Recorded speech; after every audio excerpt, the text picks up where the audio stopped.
I am, again, Dr. Tony. I'm Dr. Tony Kremen. I'm a board certified family physician here in Monroe, actually. I've been in solo private practice in Trumbull and Monroe for the past 16 years now. I did primary care for a number of years, but over the last few years, I've been focusing primarily on integrative medicine and osteopathy. So I am recently certified with the Menopause Society as a certified practitioner.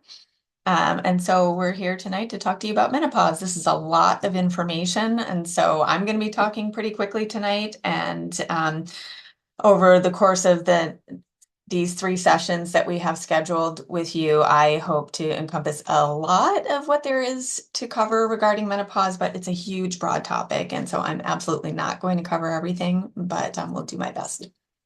Jessica, you want to introduce yourself before we get going? Yes. Hi, everybody. My name is Jessica Ayanada, and I'm a registered dietitian.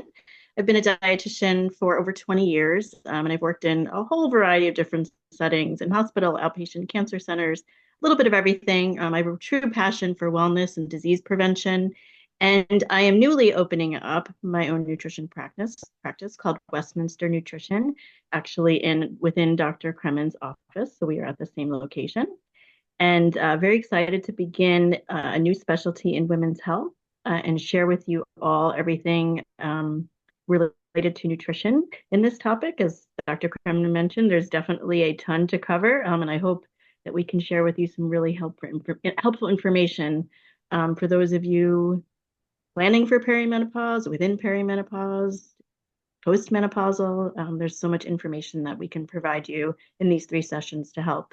And just a few quick reminders, the chat box is open. So if you think of a question during the presentation, don't hesitate to just jot it in there while you think of it. And then at the end, we'll have plenty of time for some questions and answers. So with that, I will let Dr. Kremen get us started. Okay, thanks, Jessica. So I'm going to share my screen here.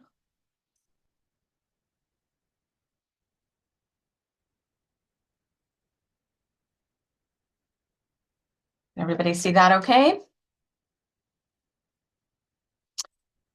All right. So today I'm going to define perimenopause and menopause and go over some of the general symptoms of menopause and some that might be a little bit surprising to some people, and give an overview of hormone replacement therapy and some of the other over-the-counter therapies that you may not be familiar with. Okay, I'm just going to try to move. There we go. Now I can see. Thank you. Okay, so what is menopause? It's natural, it's normal, it happens to every woman if she lives long enough to get there. It's defined by the last menstrual period that we have, and we can only confirm that you're truly through menopause after a full year of no menstrual bleeding. So why does menopause happen? When we're born, we have about 6 or 7 million eggs, and those decrease quite a bit over time throughout our lifetime. By the time we start menstruating, we're down to only about 2 or 300,000. And then over the course of our menstrual cycles during our lifetime through menopause, that number decreases quite a bit. So once we no longer have ovarian follicles or follicles in our ovaries to produce eggs, then our estrogen levels have dropped to the point where we end up going through menopause. So this estrogen and progesterone, which is created when we release an egg into our pelvic space. When we lose those hormones, then we end up with the typical symptoms of menopause. The reasons for that are really pretty complicated, so I'm not going to talk about those during the scope of this talk today. So normal menopause happens usually between the ages of 40 and 58. 90% of women have gone through menopause by age 60. And so with the average lifespan being about 80 years, many women spend at least 40% of their lifetimes in menopause. And now that people tend to be living longer and longer, it can be even a greater percentage than that. So what is perimenopause? This can be a confusing term: perimenopause, menopause, postmenopause. I'll go over those in a little bit more detail in the next slide. But It literally just means the time around menopause, and it can include irregularities in your menstrual cycle, hot flashes, what we call vasomotor symptoms, problems with sleep, problems with vaginal dryness, sexual issues, urinary tract issues, mood changes. And then perimenopause is technically done after you've had a full year without periods, what we call amenorrhea. And the symptoms of perimenopause can last 10 or more years. Generally speaking, women who go through menopause earlier tend to have a longer period of time with symptoms versus women who go through it at a later date or a later age.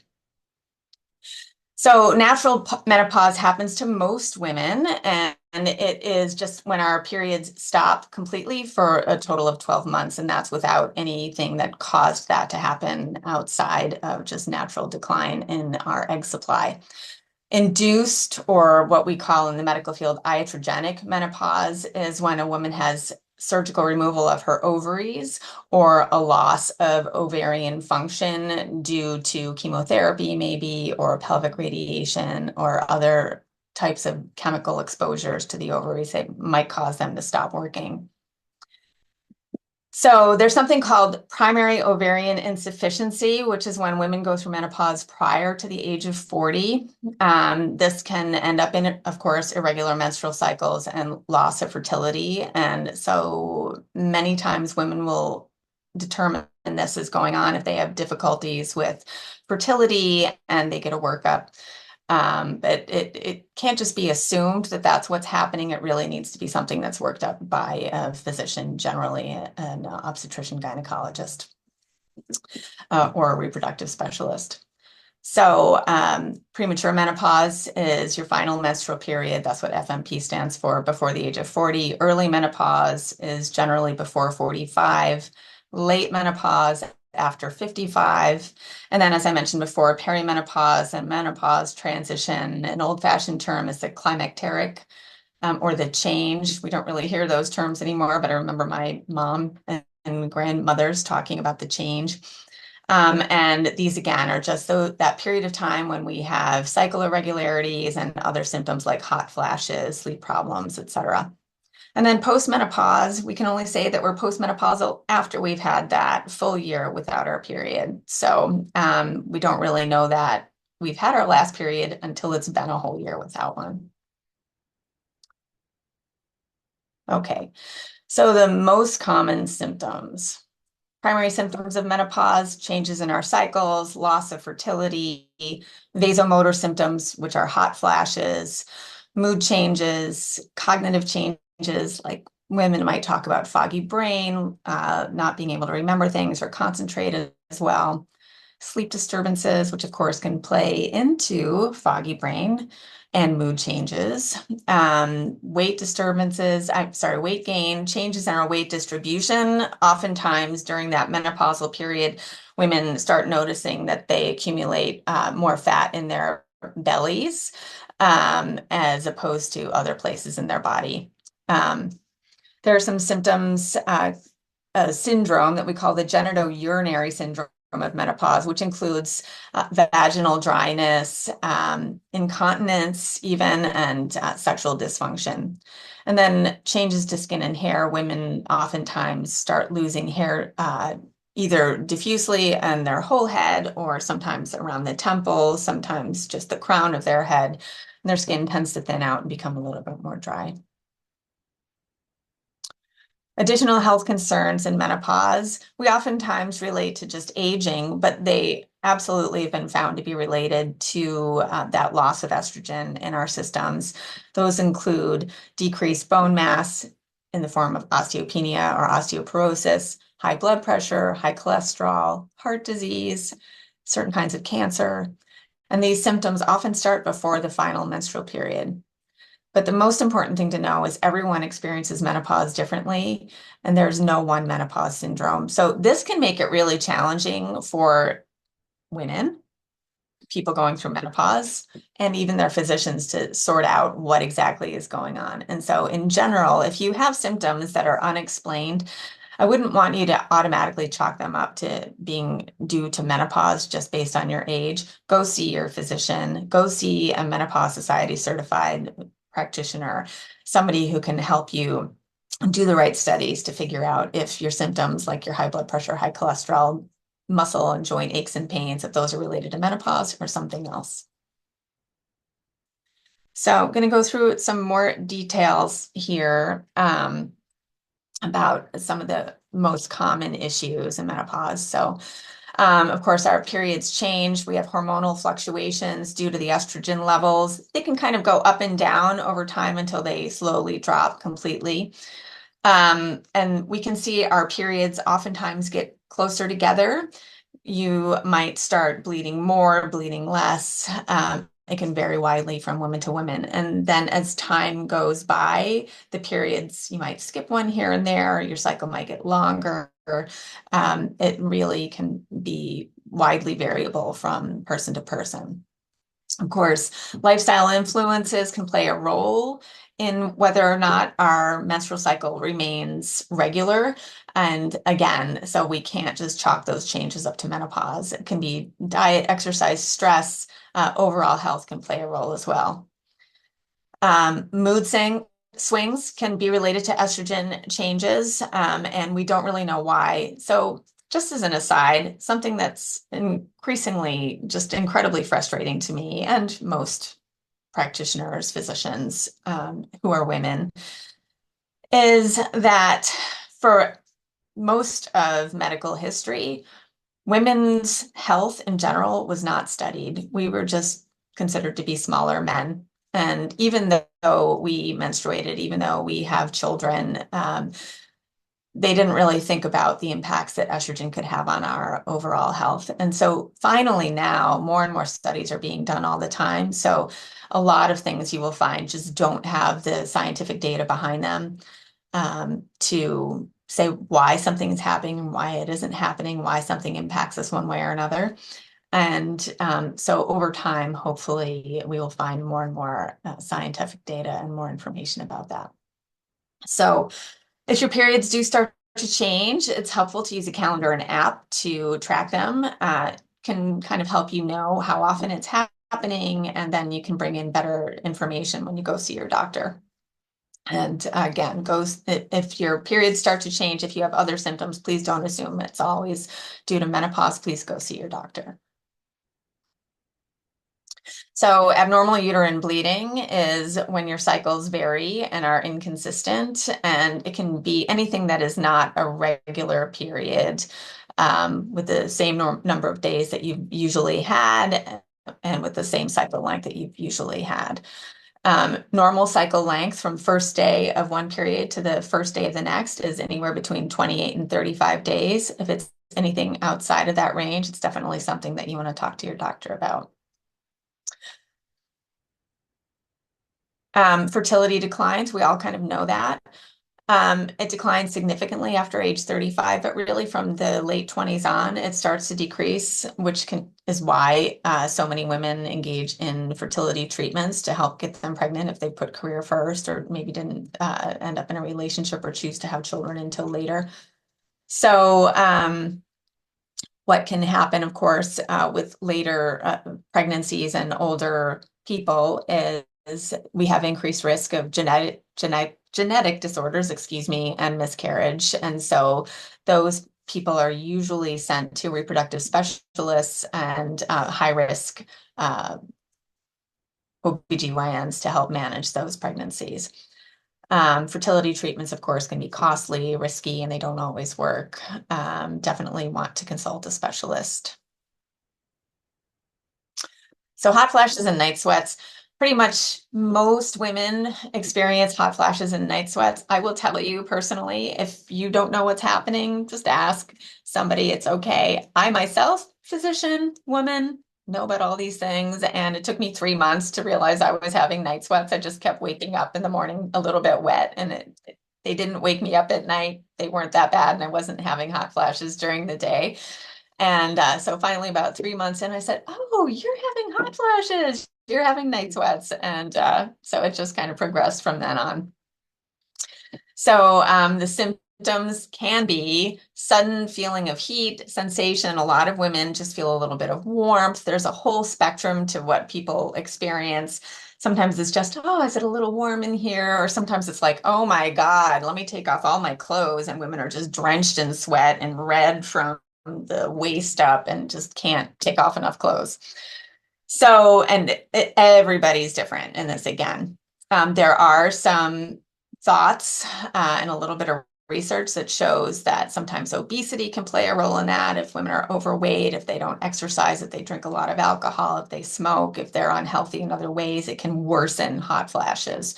So a lot of the things that Jessica and I are going to talk about throughout these 3 sessions are improving our overall health to help manage some of these symptoms of menopause as well. So, of course, these hot flashes can impact daily activities and quality of life, from work experiences to just being able to get a good night's sleep. The genitourinary syndrome of menopause includes genital, sexual, and urinary symptoms because of the estrogen deficiency. Skin tends to thin out, secretions drop. Women can end up with symptoms anywhere from just a mild discomfort and dryness to really significant pain, itching, increased urinary tract infections, because the barrier to protect our urethra, which is the tube from the outside of the body into the bladder, has broken down. And so that protective barrier isn't there to help prevent bacteria from entering the bladder. So we end up with more bladder infections. Can cause painful intercourse and just irritation on a day-to-day basis. Most severe symptoms of GSM, and actually hot flashes and other menopausal symptoms in general, happen post-surgically or after chemotherapy. And this is because it's such a sudden onset of the withdrawal of estrogen into a person's system that their body hasn't had a chance to acclimate.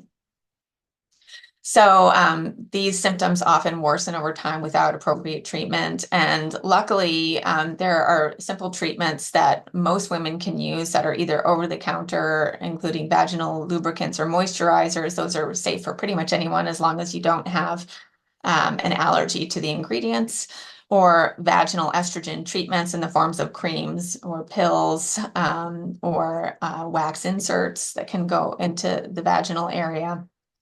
And even oral estrogen can help with those symptoms. So sexual symptoms are related to the vaginal changes that I mentioned. You end up with vaginal dryness, reduced elasticity, the skin thins out, and you can even have shortening of the vaginal vault, the area between the vaginal opening to the outside and where the cervix is. So this can all lead to painful intercourse, with burning, pain, and irritation during sex, even leading to tearing and bleeding of the tissues.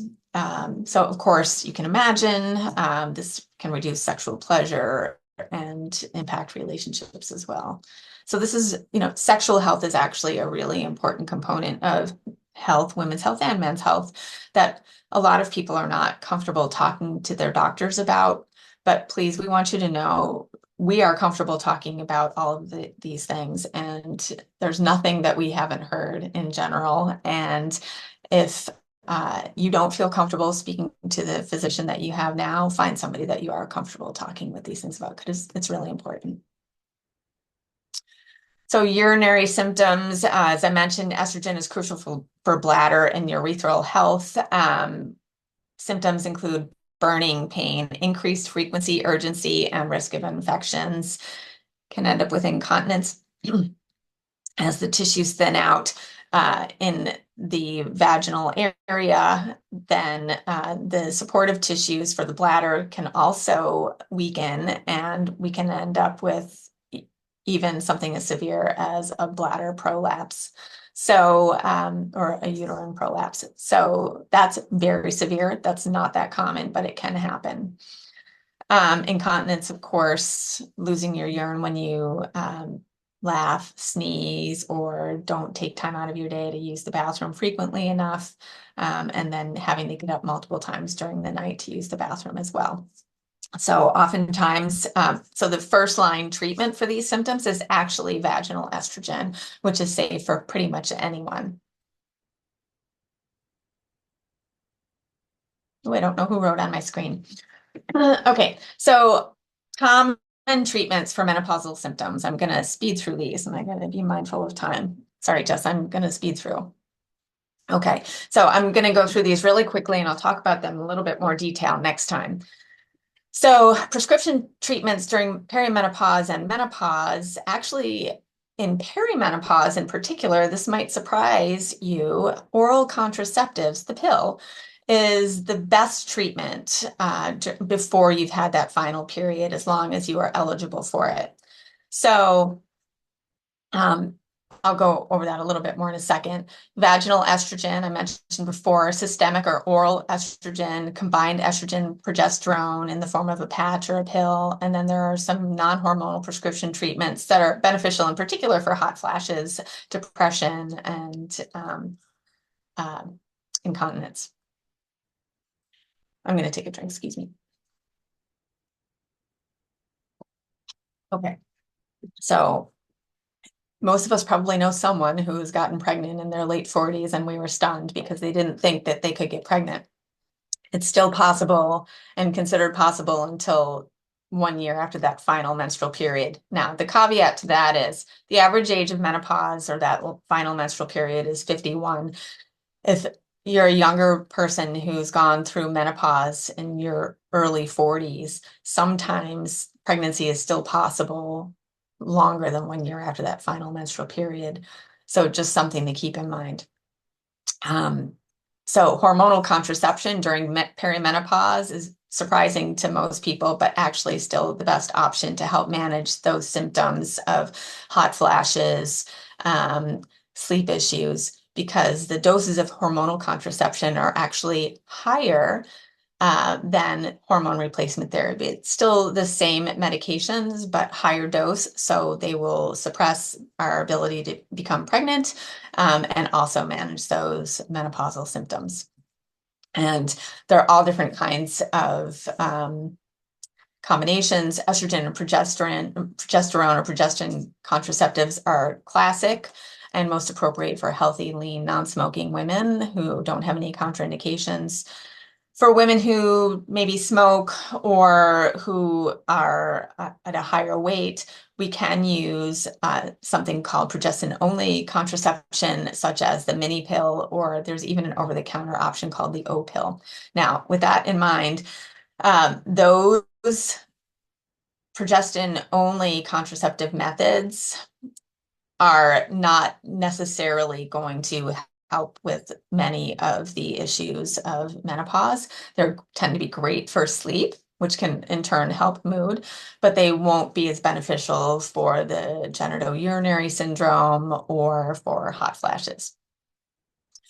And then their IUDs can be helpful. They're also just progesterone or progestin dosed medications, and then Nexplanon as well. So categories of hormone therapy, estrogen alone. So anytime we use estrogen, we need to make sure that we protect the uterus if someone has a uterus. If you've had a hysterectomy for some reason, then you can have just straight estrogen therapy. You don't have to have progesterone as well. The reason for that is, again, we don't have to worry about something such as endometrial cancer. So most women who have hormone replacement therapy use a combination of estrogen and progesterone. And as I mentioned, that reduces the risk of endometrial cancer. There have been some studies that have shown that quite high doses of progesterone, up to 300 milligrams, can be helpful for the vasomotor or hot flash symptoms of menopause, but we still need a little bit more research on that. And then there are some other medications that don't have progesterone in them, but still give some endometrial protection, uterine protection, and that's a newer medication called Duabi. It has estrogen plus a medication called bazodoxifene.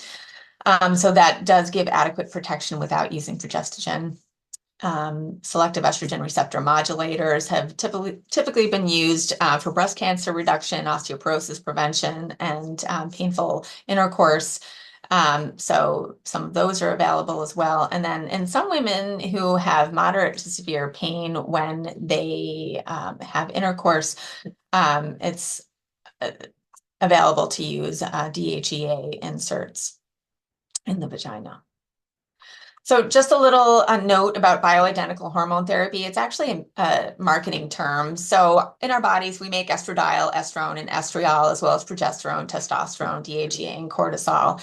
Usually when doctors or naturopaths are talking about bioidentical hormones, they're talking about something that they've sent to a compounding pharmacy to make up in specific doses. For the record, all of the components are still made in the same factories. So it's really all the same medication.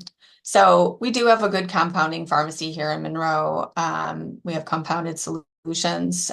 However, for the vast majority of women, we can get truly bioidentical hormones of estradiol and progesterone.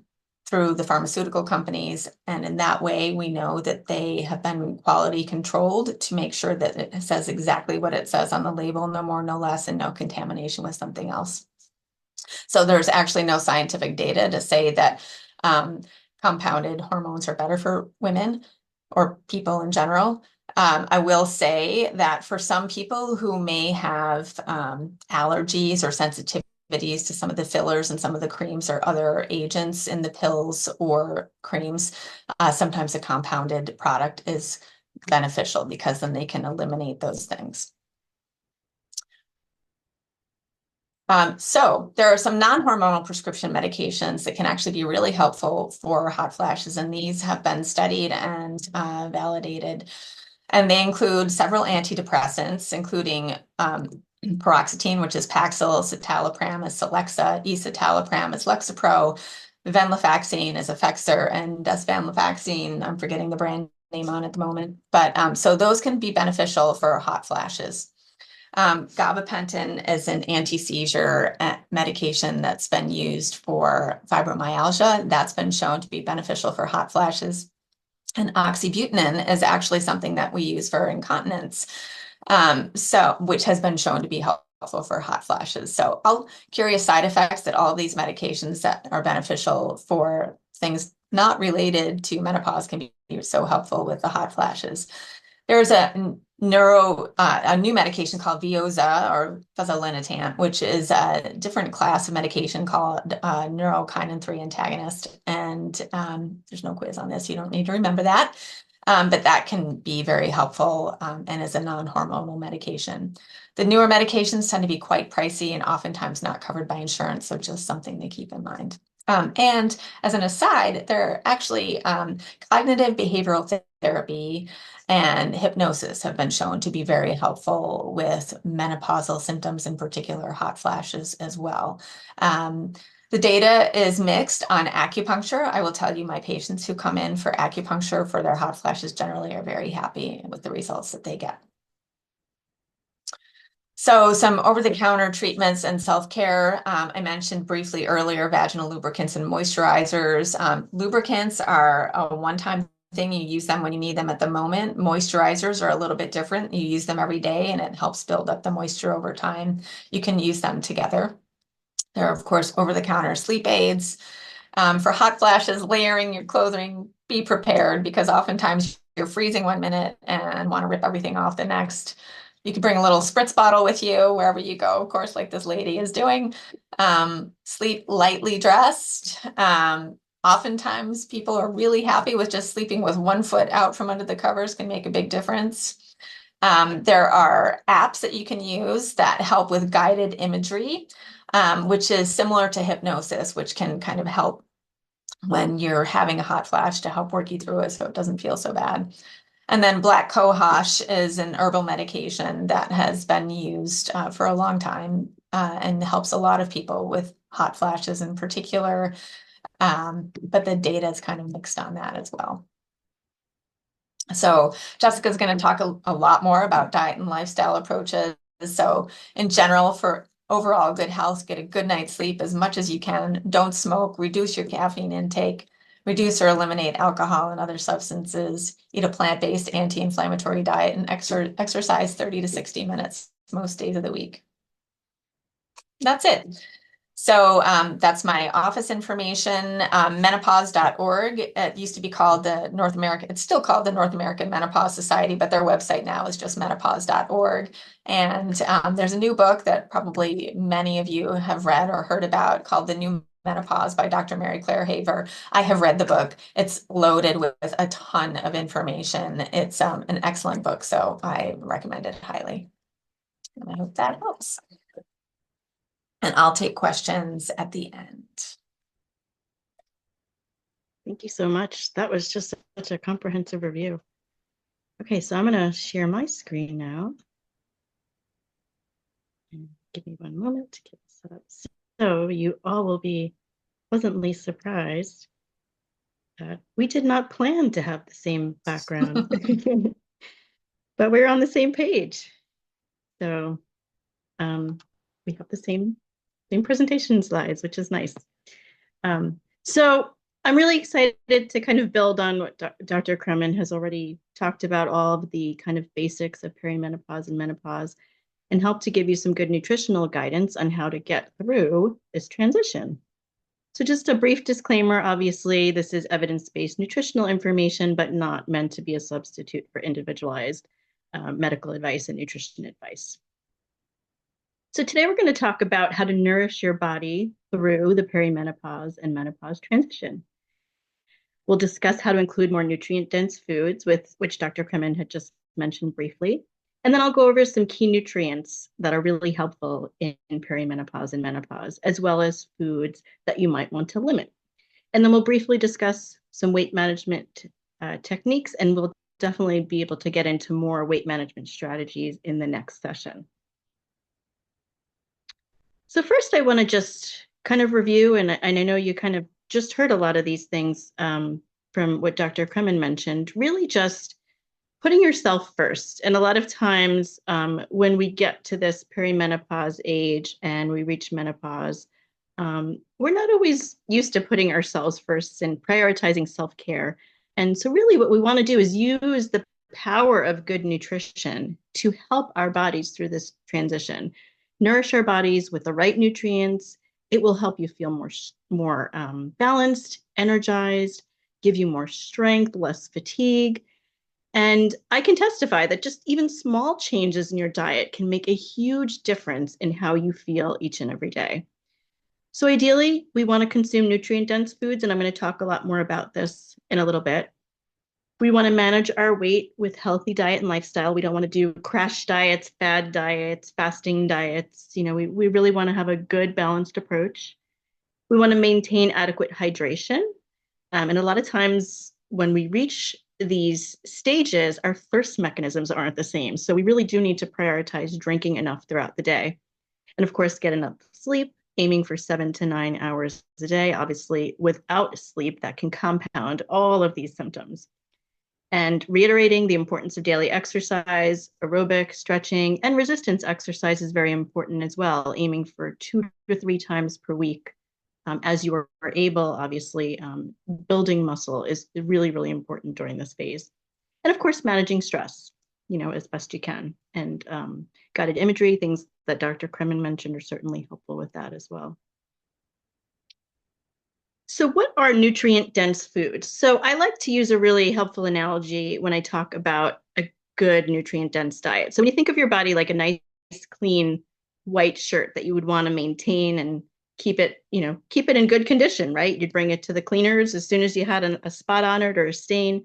Well, if we think of our bodies the same way, right? When we have a stain or something that we would want to clean, our body's our diet, the foods that we consume are our body's natural detergent, right? The antioxidants, the phytochemicals, the nutrients help cleanse our bodies from damage and promote longevity, good health, resist inflammation, prevent disease. So it's just so important to have a healthy, well-balanced diet. And ideally, you know, we want to choose lean proteins, protein that's not a lot of heavy on the animal protein with a lot of saturated fat, ideally chicken breast, turkey breast without the skin, plenty of fish, eggs, beans, nuts, tofu. We'll get into more of this a little bit later.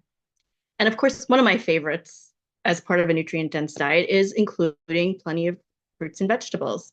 I like to say strive for five, like you can kind of remember the minimum that way, because as you see, aiming for 2 to 3 servings of fruit and 3 to 5 servings of vegetables, the minimum there is 5. So if we try to aim for at least 5 different kinds of fruits and vegetables every day, of course, more is even better, but that's a great starting point. We want to choose more whole grains over refined grains. So more whole wheat bread, brown rice, oats, whole grain cereals, whole wheat pastas, lentil pastas, chickpea pastas, things like that. Great source of fiber. And including more healthy fat from fish, nuts, seeds, avocados, olive oil, just some great examples. And how can we be successful in trying to include more nutrient-dense foods during perimenopause and menopause? Well, I think one of the most important things is planning ahead. And I know sometimes that can be hard because we're stressed, we're busy, we've got a million things going on. We kind of just live from moment to moment. But I promise you, if you try to kind of incorporate this process into your life by planning ahead a little bit more, thinking about meals ahead of time, it will make a world of difference in, sticking to a healthy plan and being successful. And it's okay to use shortcuts. There's bagged leafy greens, low sodium canned beans, frozen berries, and in fact, frozen produce in a lot of the winter months actually has more nutrition than their fresh counterparts, because we get, stuff shipped all the way from South America, and by the time it sits on the shelf, and we don't know how much nutrition is really left. So frozen is a great alternative to include more nutrient-dense foods in your diet. And add more plant foods to the dishes that you're already making. Stir fries, pasta dishes, smoothies, sheet pan meals, one-pot meals, whatever it might be.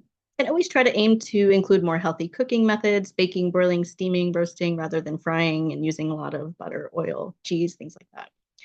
And don't forget the benefits of herbs and spices. I always encourage people to season with a variety of herbs and spices. Those are also plant foods that have a lot of good phytochemicals and nutrients in them as well.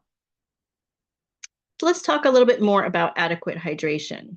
So here we want to aim for at least 64 ounces of fluids per day. And it's funny, when I talk to my clients now, it's become, okay, how many Stanleys do you drink a day?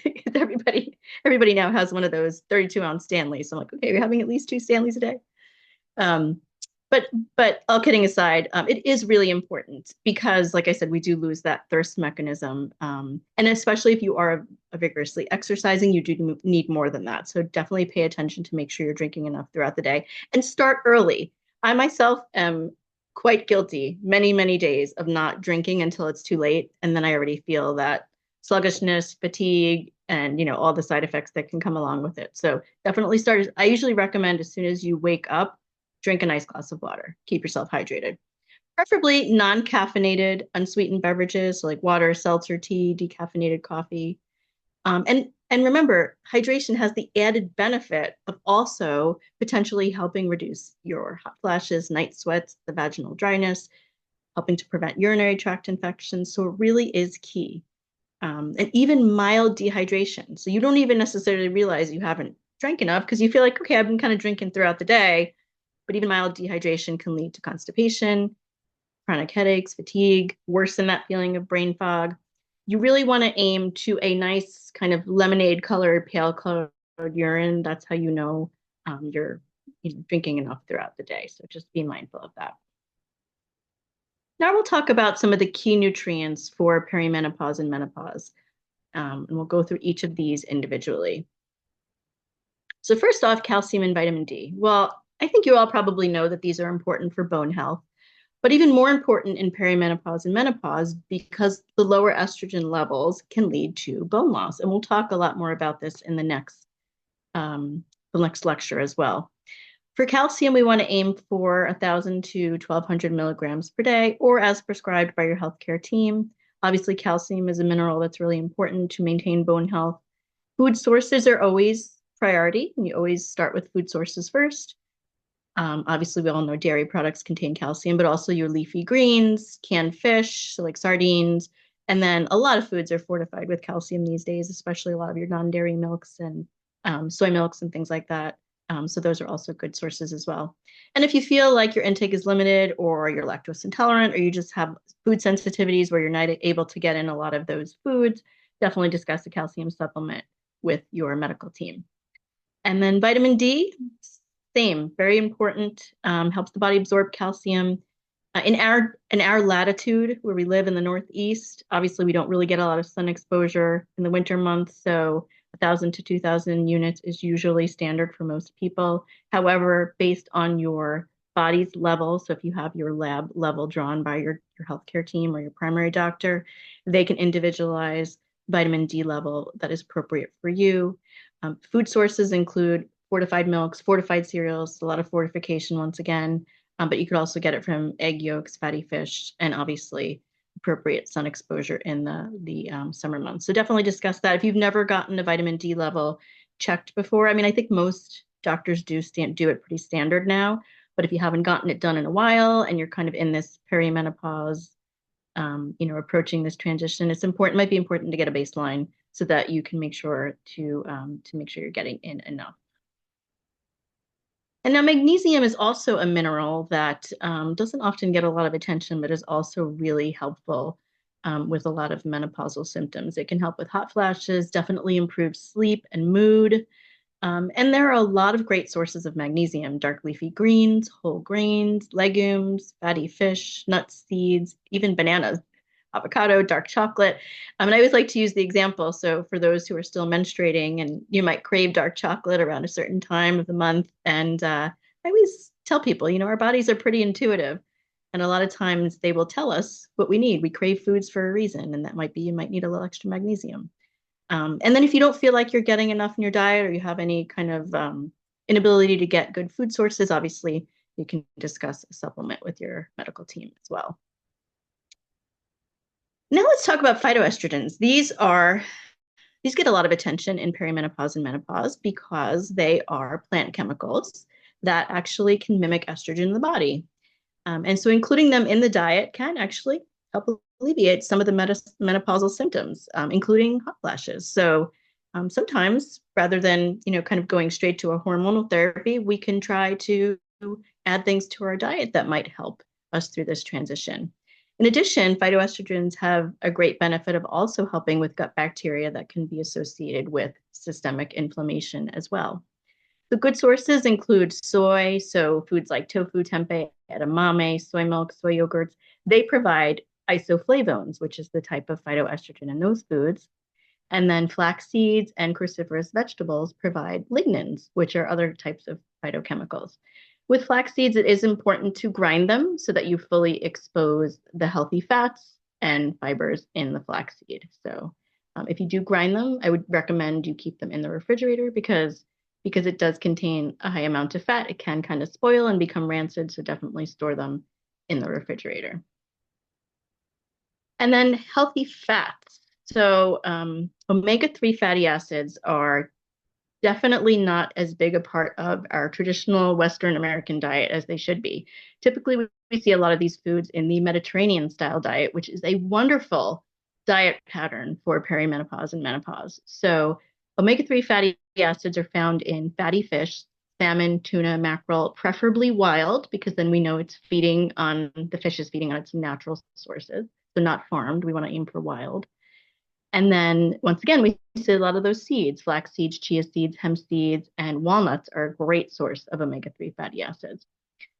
The benefits of having more omega-3 in your diet: they can obviously help reduce inflammation because they're anti-inflammatory. They support heart health, so they're really great for those who may have a family history of heart disease.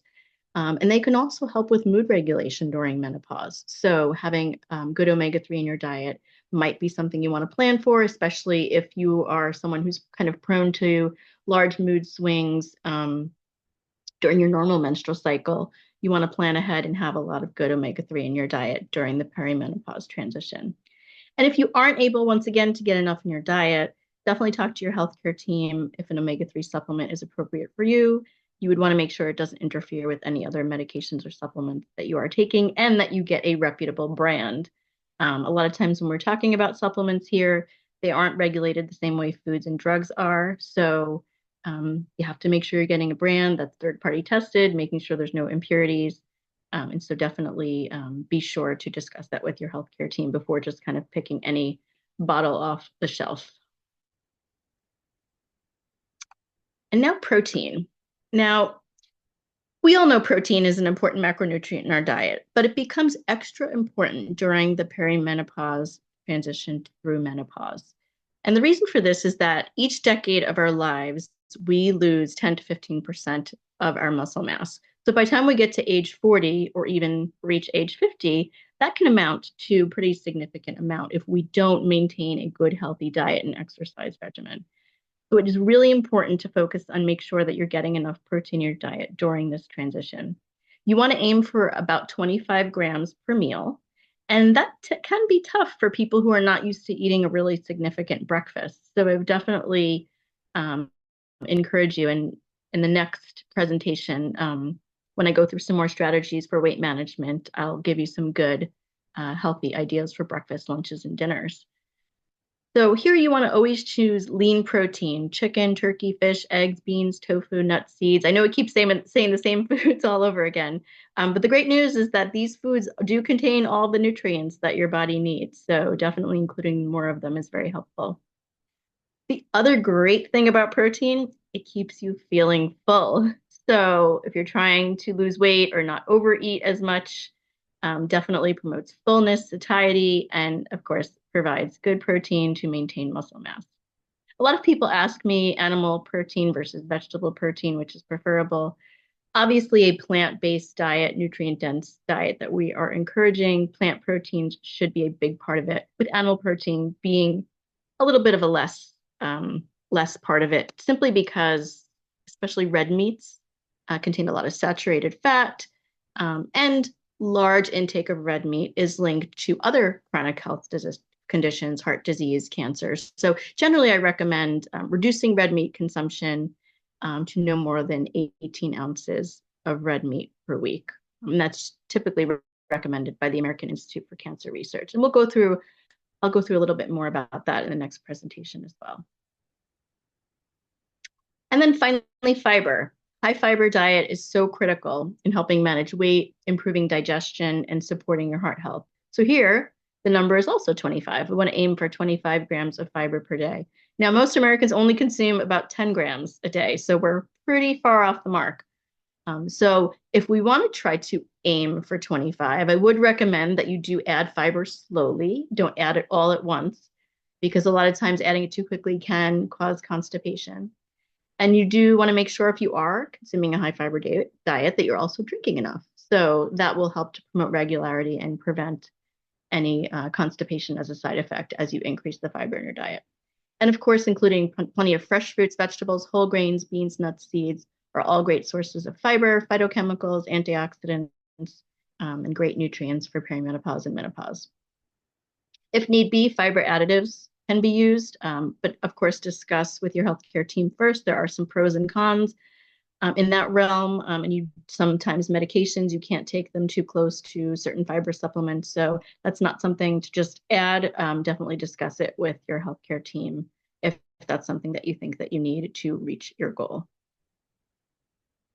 Now, we talked about a lot of great foods to include, but there are a handful of foods that you do want to try to limit during perimenopause and menopause. And I know Dr. Kremen mentioned a few of them already. Definitely caffeine.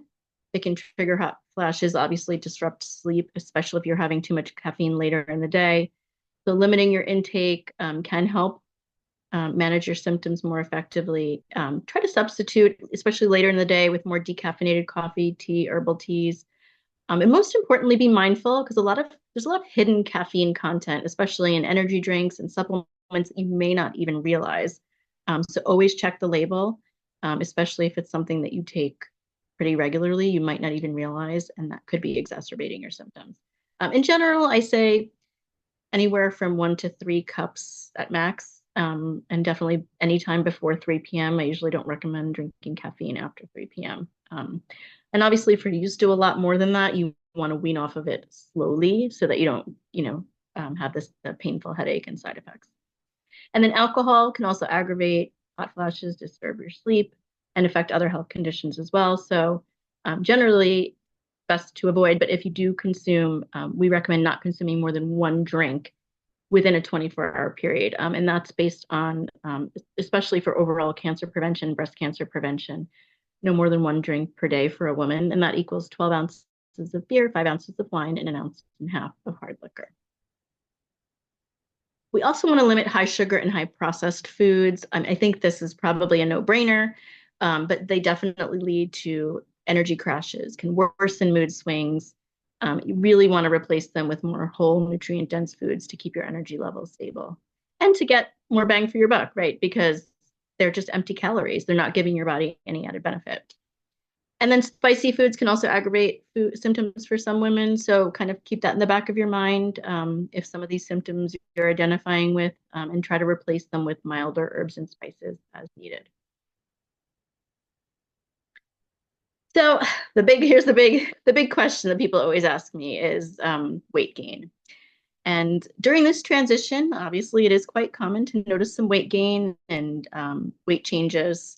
But weight gain is quite normal and necessary during perimenopause. There's obviously hormonal changes that cause a shift in our body composition. And as Dr. Kremen already mentioned, we really tend to notice a shift of more weight accumulating in our abdominal area versus our hips and thighs, which is generally, obviously more needed during our childbearing years.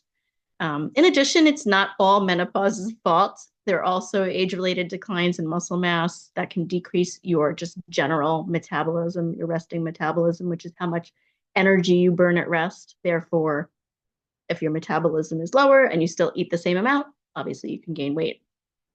And of course, a lot of times during this transition, we're also dealing with a lot of other issues. We have lack of sleep, stress, we're maybe not be exercising as much as we used to when we were younger. So these are all factors that can contribute to weight gain. So the most important thing I can emphasize is that it's really a well-balanced, healthy eating habits and regular exercise is really the best way to manage your weight. No, crash diets, as I mentioned before, or fad diets. And there's so much that I see when, kind of scrolling through social media and Instagram of like hormonal fixes and this and that. And I encourage you to be wary. There is no magic bullet. And if makes it seem like there is, then you should definitely question that. So it's really a good, balanced, healthy diet, regular exercise, a good, healthy lifestyle that will make a difference. And remember, restricting calories too much, that may have worked for you in the past before you hit perimenopause, but things change now. So those kinds of diets your body doesn't respond as well to drastically cutting calories. And so it slows down your metabolism even more and can make it harder to lose that weight. So it really is a good balance. And I'll get into this a lot more in the next session.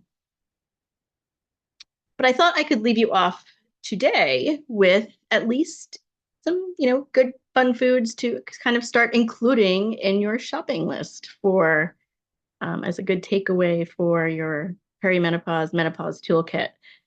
So wild caught salmon, dark leafy greens, ground flaxseed, unsweetened Greek yogurt, definitely high in protein, blueberries, raspberries, and they can be frozen. My favorite cruciferous veggies like broccoli, bok choy, Brussels sprouts, sweet potatoes are great. Avocado, dark chocolate, the little treat in there for you. Hemp seeds, fermented sauerkraut or kimchi for some good prebiotics. And pumpkin seeds, walnuts, almonds, Brazil nuts. Obviously, plain is best, not roasted and salted. And chia seeds are great. Chia seeds are really great. And you can even get a blend. I like to make myself a blend of, all of my kind of flaxseed, chia seed, hemp seed, keep it in a container and I keep it in the fridge. And then this way you can easily spoon a couple of tablespoons into your cereal, oatmeal, yogurt, whatever works for you. So just in summary, I know we've covered a whole lot today, but I want to, leave you with a good positive thought, really just thinking about this transition as a way to embrace your body. We're women, and this is the way our bodies we're designed, right? Embrace the change. Love yourself, keep yourself healthy with regular activity, healthy eating. It's really important to prioritize that self-care. Make smart goals. Make them goals that are doable for you. You don't have to make it a goal that's not achievable. You want to make a goal that's doable for you, your family, and your lifestyle. And most importantly, I really liked this image because a lot of times we think success is just just going straight to that goal and we keep our eye on the prize, and that it's, it's easy. And just remember, it's not always easy. A lot of times there's a lot of twists and turns to get to your goal. But I encourage you to keep at it, keep putting one foot in front of the other. And definitely you can do it. And we're here to help. If you have any questions, we'll look at the chat. And of course, we still have 2 more sessions in this series. So we really hope to help give you, all the information you need to get through perimenopause and menopause. Just some contact information. I know Dr. Kremen shared hers as well. So feel free to reach out if you have any questions. And I have actually the same resources. I also have the new menopause book by Dr. Mary Claire Haber, and I can't recommend it enough. It's great. She's really a champion for research and menopause, and so she's a great physician to follow as well. I know there's a lot of influencers out there that are, may not necessarily always have true evidence-based information, but she definitely has a lot of evidence-based information, which is great. And just a reminder, our upcoming presentations, February 6th, we have integrative strategies to manage symptoms. So we're going to go a lot deeper into a lot of the symptoms that we discussed today. And we'll talk about also some complementary and alternative approaches to care. And then in March, we're going to talk about disease prevention, because menopause and perimenopause, once we reach that menopausal, postmenopausal period, we have a higher risk of certain chronic diseases.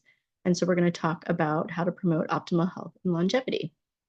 So definitely these will be posted by the library, and you can sign up for them each individually the same way that you signed up for today's presentation. So with that, I'm going to stop sharing the presentation and we'll open the floor for some questions. And you can feel free to write a question in the chat or just unmute yourself, and or we can unmute everybody. That's probably not the best idea, but if you don't know how to unmute yourself, you can send us a message in the chat. But while we're waiting to see if anyone has any questions, Jessica, I'm going to just type my website in here into the chat so people can grab it, and my phone number is my office, and you can do the same. Yeah, that's a great idea. Okay, so question, what about the brain effects of perimenopause? So it's all on a continuum. I mentioned briefly the concept of brain fog and difficulty concentrating, and that those symptoms can be managed. When people come into my office and talk to me about this foggy brain and lack of inability to concentrate, I always look at sleep first and diet as well. If we're not sleeping well, then it impacts everything in our system. And so once we get the sleep optimized in whatever way is necessary, and there can be a million different things that impact sleep. If somebody has sleep apnea, for instance, that's not going to be helped by hormone replacement therapy.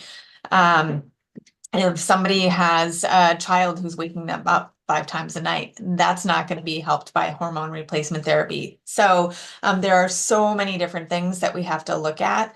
And sleep is always the first one that I look at. Now, if we rule out any other issues that are could be impacting sleep, thyroid issues as well. I mean, there are a lot of medical conditions rather, that could impact what we perceive as that brain fog and the brain effects of in that perimenopausal or menopausal time. Then if we think that it's menopause for sure, then hormone replacement therapy could be beneficial depending on the person and whether or not it's appropriate. I hope that helps, Flavia. Let me know if you need any other information in that regard.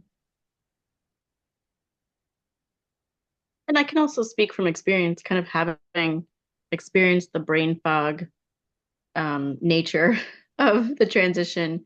You kind of just have to face the reality that you might not be able to multitask to the same degree that you did when you were younger. And I just think trying to find different approaches, like having a to-do list or having priorities that you want to complete each day or each week, and sometimes it's just kind of the same way, like I talked about with meal planning. Sometimes it's just a matter of kind of reframing kind of how you organize things and planning your lifestyle a little bit can be helpful and kind of having a plan for the day, for the week, whatever it might be.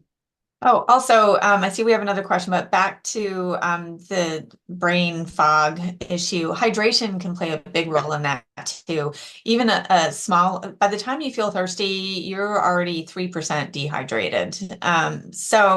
It's really important to keep on top of it. And you might not even feel it until the next day. And you can kind of feel sluggish, as Jessica mentioned, and not being able to concentrate as well. So sleep and water, really important. Yep. And make sure to do it as soon as you wake up. It makes a huge difference. And I can even testify from my personal experience, the days that I do that and I wake up and have, start my hydration early enough, I feel a million times better. So it's your body notices it a lot more during this transition. Just FYI, this was water tonight. So question about wild caught salmon, where to find it, and organic, but not wild caught. What are your recommendations, Jessica? Yeah, so generally you just look in the frozen section. So I find like Whole Foods has the best options. I know they're not always easy to get to. There's also a lot of great home delivery services with great wild caught salmon. I can get you some names and put them in the chat for next time. The names are, I'm blanking on them at the moment. But there are some really good, direct to fishery kind of purchases that you can do as well. Because I do find it is hard with seafood because a lot of the frozen seafood is farmed. It's from, Indonesia, Vietnam, where we don't know how their farming and fisheries are really, what the processes that they use there. So that's why I always feel like wild caught is the best. So yeah, I would check Whole Foods first. Big Y, I've seen it in their frozen section if we're talking about Monroe, Trumbull area. Well, I And will say yeah, also, so sockeye salmon is the highest, has the highest omega-3 content of all the salmons. It's the darkest, richest type of salmon, and you can usually buy that frozen. Oftentimes, you can find it in the fish section of the stores, but it tends to be a little less expensive if you buy it frozen, and then it's actually flash frozen on the dock and even fresher when you buy it. So there's one company that I've used before for mail order salmon, and that's called Vital Choice. It's excellent. They have a lot of other fish as well. great, thank you. Let's see. Okay, so for Monroe Fish management of Market. Yeah. someone, sorry, I moved on to the next question. Yeah, Lucas The suggested. management of someone with bipolar disorder. Flavia, that would be a question for that person's physician. So it really depends. So we absolutely need to manage any medical issues, mood disorders first, and then we determine where hormone replacement therapy and menopausal treatments come into play. So I can't really give more detailed information in that regard without having a whole history of a particular person. So it would be best to talk to that person's physician.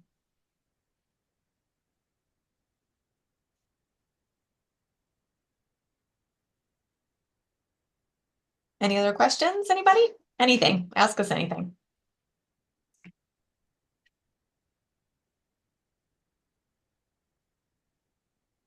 You're welcome to email us if you think of a question after the fact, and we can definitely include it in the next presentation as well. So. All right, if there's no other questions, I think that's it. Thank you so much, everybody, for coming. It's been a pleasure. We hope to see you next time. Yes, thank you, everyone. Have a great night.